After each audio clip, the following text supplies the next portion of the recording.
অবহেলার সম্পর্ক ত্যাগ করাই ভালো, হোক সেটা ভালোবাসা কিংবা বন্ধুত্ব। ভালোবাসাই অনুভূতি, বেশি প্রকাশ করলে অবহেলার শিকার হতে হয়। তাই অনেক ভালোবাসুন প্রকাশ করা ছাড়া। একটা সময় পরে আপনি আর কারো ফোন কল বা মেসেজের অপেক্ষায় বসে থেকে নিজের ঘুমকে উড়িয়ে দিবেন না। ঘুম আসলেই চোখের পাতা এক করে ঘুমিয়ে যাবেন।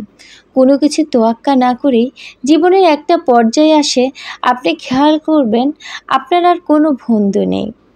এমনকি প্রচণ্ড কথা বলার ইচ্ছা হলেও আর কাউকে খুঁজে পাবেন না নিজের বকবকগুলো শেয়ার করার জন্য। তখন নিজের সাথেই নিজে কথা বলবেন, হাসবেন, আবার নিজের কথাই নিজেই কষ্ট পাবেন।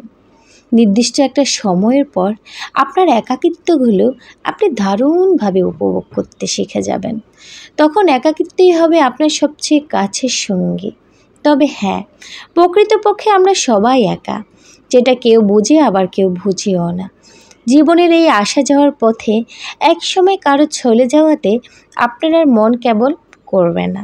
আপনি তখনই বুঝতে পারবেন যে থাকার সে থেকে যাবে, আর যে চলে যাওয়ার তাকে শত চেষ্টা করার পরেও আটকানো রাখা যাবে না।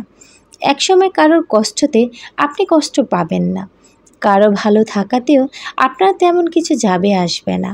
তখন আপনার সব কিছুই হবে ব্যক্তিকেন্দ্রিক। সে যে যা বলুক আর বা নাই বা বলুক, আপনি আপনাকে নিয়েই মেতে থাকবেন। জীবনে যা কিছুই করুন না কেন, সেটা হবে একান্তই নিজের জন্য, নিজের খুশির জন্য।